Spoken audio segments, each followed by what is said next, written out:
You probably have no idea what astrology is.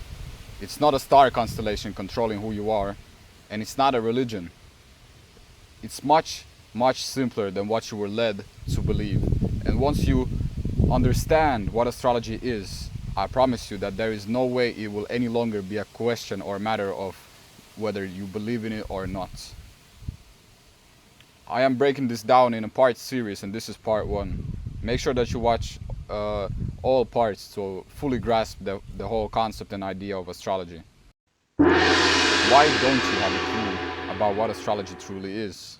To answer that question, you need to realize that most of your beliefs about reality are based on another human thought, an idea, a theory. Your whole building that you are building, your mind, is inside of another man's city, inside of another man's mind. Now next you need to understand or understand that in our time, to get your words into our school books, or to have a 2,000-year-old argument that everybody has heard of, you have to be part of the covenant, the government, the brotherhood, the guild, a lodge. But that's a video for later. Now, to see clearly the subject of matter, you have to look at it from the perspective of how it is meant to be looked at. For example, if you look at a book without any idea of what it is, you will probably see some wood and paper that has some weird drawings on them.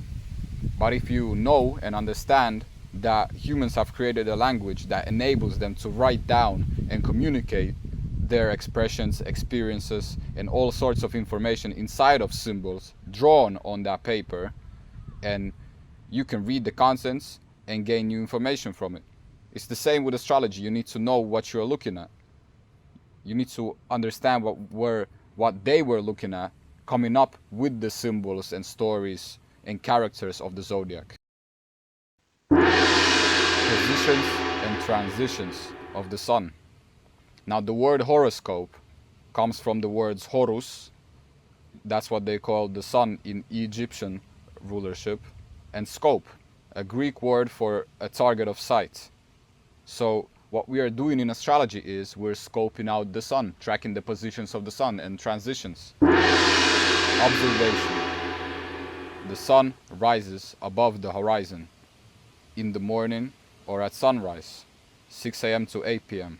This time and period of the movement of the sun is called Mars or Aries, or the beginning of spring. This is also known as the first house, the first point of reference after coming to life. Allegorical symbolism of how the sun brings forth the first light of the day or the year. The sun is at its hottest, the brightest, and its highest point in the middle of the day from 12 p.m. to 4 p.m. This time and period of sun motion is known as Cancer and Leo, or the beginning and the middle of summer. All the seeds planted during the rising sun are now grown and at the peak of joy and fruition, enjoying life.